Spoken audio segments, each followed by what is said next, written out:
आज आपके लिए बहुत मज़ेदार किस्म की यम्मी रेसिपी लेकर आई हूँ। आज मैं आपको बनाना बताऊँगी टिंडे गोश्त।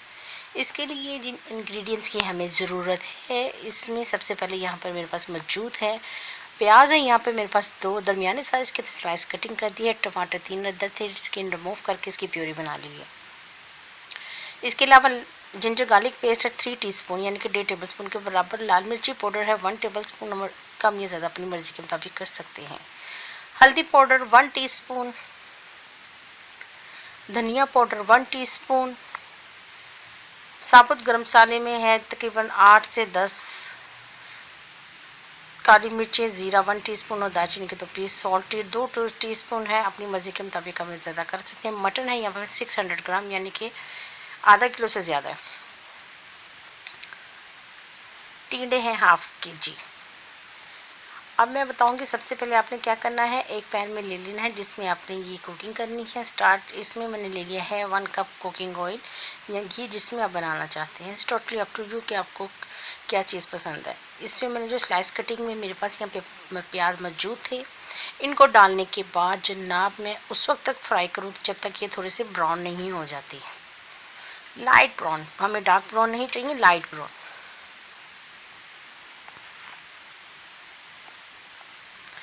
यहाँ पर ये बहुत अच्छे तरीके से फ्राई हो रहे हैं।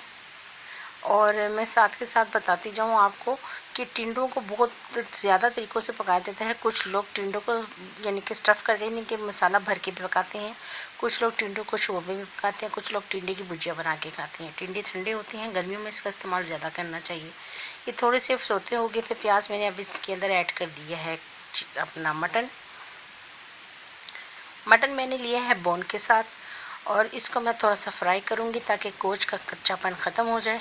मटन फ्राई करने लगी हूँ। फ्राई करने के साथ ही इसमें आप देख रहे हैं कि अभी मैंने मटन डाला हुआ है, इसके साथ ही मैं इसको थोड़ा सा फ्राई करूँगी। फ्राई करने से क्या होगा कि इसकी जो ख़ास किस्म की स्मेल होती है वो ख़त्म हो जाएगी। साथ ही मैंने नमक ऐड कर दिया ताकि नमक भी गोश्त के साथ अच्छी तरीके से मिक्स हो जाए और इसका टेस्ट गोश्त के अंदर तक भी चला जाए।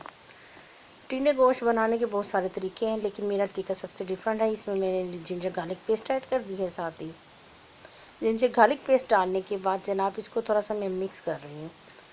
जिंजर गार्लिक पेस्ट डालने के बाद इसमें दालचीनी ऐड कर दी है। दालचीनी के पीसेस 2 थे दरमियानी साइज़ के, यानी कि 1 से 1.5 इंच के 2 पीसेस थे। और साथ ही साबुत गरम मसाले में मैंने इसमें डाल दिए, लौंगे भी थी 2 से 3, वो भी ऐड कर दिए।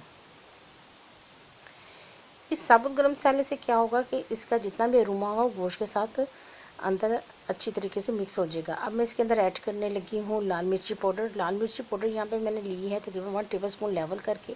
आपकी मर्ज़ी, अगर आप मिर्ची ज़्यादा खाते हैं तो आप लोग मिर्चें कम या ज़्यादा कर सकते हैं। हल्दी ऐड कर दिया 1 टीस्पून लेवल करके, और इसको मैं थोड़ा सा मिक्स कर रही हूँ। इसको मिक्स करने के बाद अब इसके अंदर मैं ऐड कर दूँगी जनाब धनिया पाउडर। धनिया पाउडर से ये होता है कि इसकी मिक्सचर में थिकनेस आएगी, और ये मैंने टमाटर प्यूरी भी ऐड कर दी है। अब इसको मैं थोड़ा सा भूनूंगी। भूनने से क्या होगा कि इसमें मसाले अच्छी तरीके से रच जाएंगे।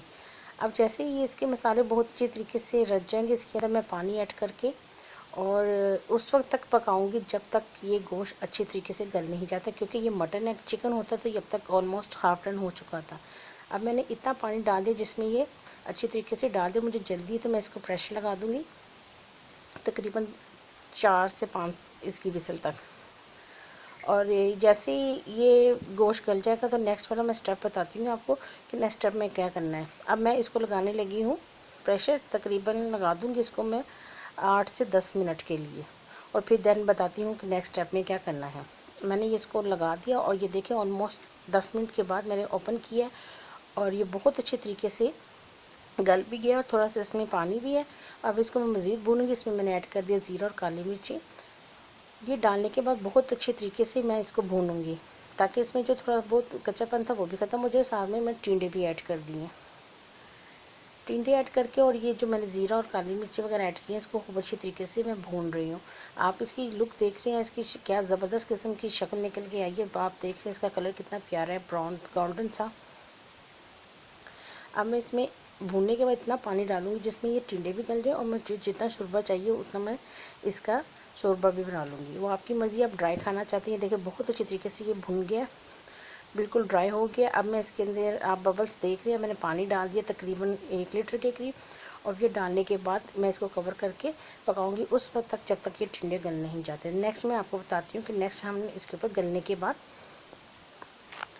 इसके ऊपर डालेंगे हरी मिर्चें और हरा धनिया। तकरीबन ये 20 मिनट के बाद मैं ये चेक किए, टिंडे गल चुके थे। अब मैंने इसके अंदर हरी मिर्चें 3 से 4 डाली हैं कट लगा के, और हरा धनिया डाल के इसको गार्निश किया। मैं डिश आउट करके दिखाती हूँ। आपकी मज़ेदार किस्म के टिंडे तैयार हैं। टिंडे और मटन का, यानी कि मटन भी कह सकती हैं आप, टिंडे गोश्त भी कह सकते हैं, ये आपकी मर्ज़ी है। ये लीजिए जनाब, आपके मज़ेदार किस्म के टिंडे गोश्त तैयार है। आप इसको चिकन में भी बना सकते हैं और बीफ में भी। अगर आपको मेरी रेसिपी पसंद आई है, लाइक, सब्सक्राइब और शेयर करना ना भूलिएगा। मिलते हैं फिर अगली रेसिपी में।